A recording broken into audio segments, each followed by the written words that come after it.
आप सभी को आपके अपने YouTube परिवार यूएससी फैमिली में आप सभी का स्वागत है ना। वास्तविक संख्याएं, जो वास्तविक संख्याएं है ना छूट गया था उसको मैं देख लेते हैं। वास्तविक संख्याएं जिसको हम लोग रियल नंबर्स कहते हैं, इसको हम लोग रियल नंबर्स कहते हैं। रियल नंबर्स में और भी संख्याएं आती थी, जैसे अभाज्य संख्याएं हो गई, अभाज्य संख्याएं, और उसके बाद जो है वो आता है भाज्य संख्याएं। ठीक है ना, भाज्य संख्याएं। अभाज्य संख्या है ना, अभाज्य संख्याओं को हम लोग कहते हैं प्राइम नंबर्स, है ना, प्राइम नंबर्स हो गया ये। और इसके बाद अभाज्य संख्या को कहते हैं कंपोजिट नंबर्स, इसको कहते हैं हम लोग कंपोजिट नंबर्स, है ना। देख लेते हैं अभाज्य संख्या क्या है। अभाज्य संख्या का डिफिनेशन बहुत बचपन से हम लोग जानते हैं। क्या? वैसी संख्या जो अपने आप से भाग लगे, जो अपने आप से, है ना, जो अपने आप से भाग लगे, जो अपने आप से और केवल एक से भाग लगे, केवल एक से भाग लगे, इसके अलावा और किसी से भाग न लगे, तो उसको हम लोग अभाज्य संख्या कहते हैं। जैसे मान लिया जाए ए अगर कोई अभाज्य संख्या है तो ये अपने आप से भाग लगेगा और एक के अलावा ये किसी से भाग नहीं लगेगा, तो ये हो जाएगा अभाज्य संख्या। है ना, शुरुआत की अगर बात करें तो ये होता है 2, है ना, 3, उसके बाद 5, 7, उसके बाद 11, उसके बाद 13, उसके बाद 17, इस प्रकार से ये संख्याएं बढ़ती जाती है ना। इसमें जो है सबसे छोटी संख्या की बात करें, है ना, सबसे छोटी संख्या की बात करें, सबसे छोटी अभाज्य संख्या कितना, तो 2, ठीक है ना। सबसे छोटी भाज्य संख्या कितना, 2। शुरुआत कितना से होता है, अगर आपसे ये पूछे कि अभाज्य संख्या शुरू कितना से होता है, तो 2 से। उसके बाद ध्यान दीजिएगा कि भाज्य संख्या किसको कहते हैं। भाज्य संख्या का डिफिनेशन है वैसी संख्याएं जो अपने आप से भाग लगे, जो अपने आप से भाग लगे, जो अपने आप से भाग लगे, है ना, एक से भाग लगे, है ना, एक से भाग लगे, और किसी एक और संख्या से, किसी एक और संख्या से भाग लग जाए, तो वो भाज्य संख्या कहलाएगी। वो जो है वो क्या कहलाएगी, भाज्य संख्या। जैसे अगर ए की बात करें, मान के चले ये कोई अगर भाज्य संख्या है, तो ये अपने आप से तो लगेगा ही, है ना, एक से भी लगेगा, और कोई भी एक अदर नंबर से ये भाग लग जाएगा, कम से कम की बात करते हैं, तो ये क्या हो जाएगा, भाज्य संख्या। ठीक है ना, भाज्य संख्या जो शुरू होती है वो 4 से शुरू होती है।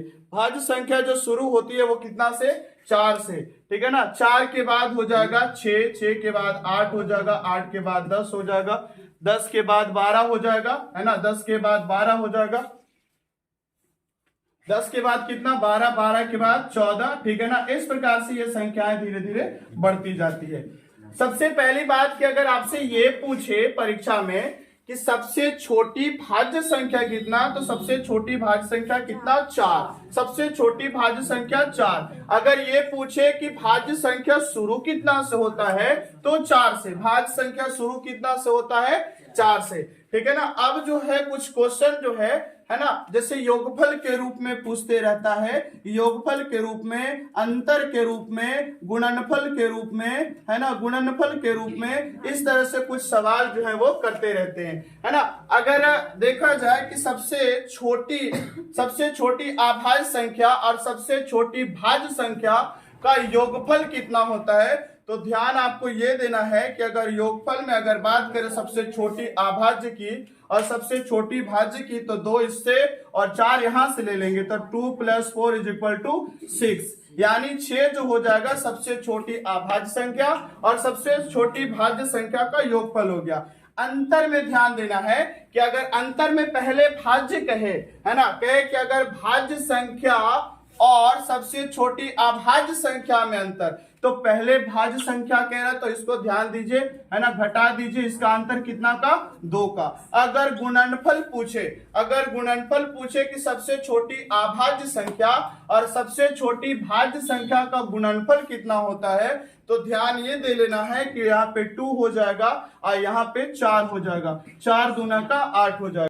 अब भाज्य संख्या को पहचानेंगे कैसे, भाज्य संख्या को जरा एक बार है ना जांच कर लेते हैं, चेक कर लेते हैं जैसे 4 को अगर डिवाइड करेंगे तो 4 अपने आप से तो कट ही रहा है, 1 से भी कट रहा है और साथ साथ ये 2 से भी कट रहा है, तो ये भाज्य संख्या हो गया, है ना। उसके बाद अगर 6 की बात करें तो 6 जो है वो अपने आप से तो कट ही रहा है, 1 से भी कट रहा है, 2 से भी कट रहा है, 3 से भी कट रहा है, यानी हमको जो शर्त रखा था वो कम से कम बोल रहा था कि कोई भी, है ना, अपने आप 1 के अलावा कोई भी एक संख्या से, या तो 4 संख्याओं से कट रहा था, इसको तो भाज्य निश्चित बोलेंगे। और भी संख्या ले लेते हैं जैसे 12, है ना, 12 को अगर डिवाइड करेंगे, है ना, तो ये 12 तो अपने आप से कटेगा ही, 1 से भी कटेगा, 2 से भी कटेगा, 3 से भी कटेगा, 4 से भी कटेगा, इसका मतलब समझ लीजिए, है ना, 6 से भी कटेगा। समझ लीजिए कि ये पक्का भाज्य संख्या है। भाज्य संख्या कह सकते हैं कि जो अपने आप से, 1 से और कोई भी एक और संख्या से भाग लग जाए तो उसको क्या बोलेंगे, भाज्य संख्या बोलेंगे। आप भाज्य संख्या को जरा जांच कर लेते हैं फिर से, है ना। 3 जो है ये अपने आप से कटेगा, 1 से कटेगा, इसके अलावा कोई भी संख्या नहीं है जिसको, है ना, जो 3 को काट सके। इसके बाद अगर, है ना, 5 की बात करें तो 5 हो जाएगा कितना, अपने आप से कटेगा और 1 से कटेगा।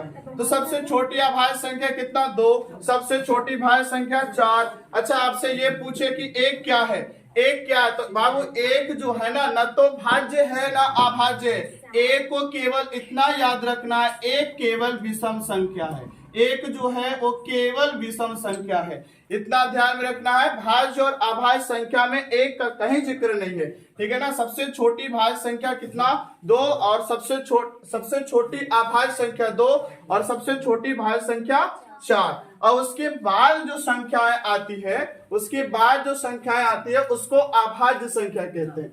उसके बाद जो संख्या आती है उसको सह अभाज्य, उसको कहते हैं सह अभाज्य संख्या या सह अभाज्य संख्याएं। इसको इंग्लिश में हम लोग कहते हैं को प्राइम नंबर, इसको इंग्लिश में कहते हैं को प्राइम नंबर्स, ठीक है ना। अब ये ध्यान देना है कि को प्राइम नंबर्स क्या है, ध्यान दे लेना है। कभी कभी सह अभाज्य संख्या ऑब्जेक्टिव सवाल में हमेशा करते रहते हैं, है ना, ऑब्जेक्टिव सवाल में हमेशा करते रहते हैं। याद रखिएगा, जब दो संख्याओं का, है ना, जब 2 संख्याओं का उभयनिष्ठ गुणनखंड केवल 1 हो, है ना, केवल 1 हो तो उसको सह अभाज्य कहेंगे। जैसे ले लेते हैं अगर 3 और 5 की, इसका अगर अभाज्य गुणनखंड करेंगे तो 3 गुणा 1, है ना, इसका हो जाएगा, और 5 का करेंगे तो हो जाएगा 5 गुणे 1, है ना। तो इसका उभयनिष्ठ गुणनखंड कितना, 1। जब उभयनिष्ठ गुणनखंड 1 हो तो ये दोनों संख्याएं सह अभाज्य संख्याएं कहलाती है,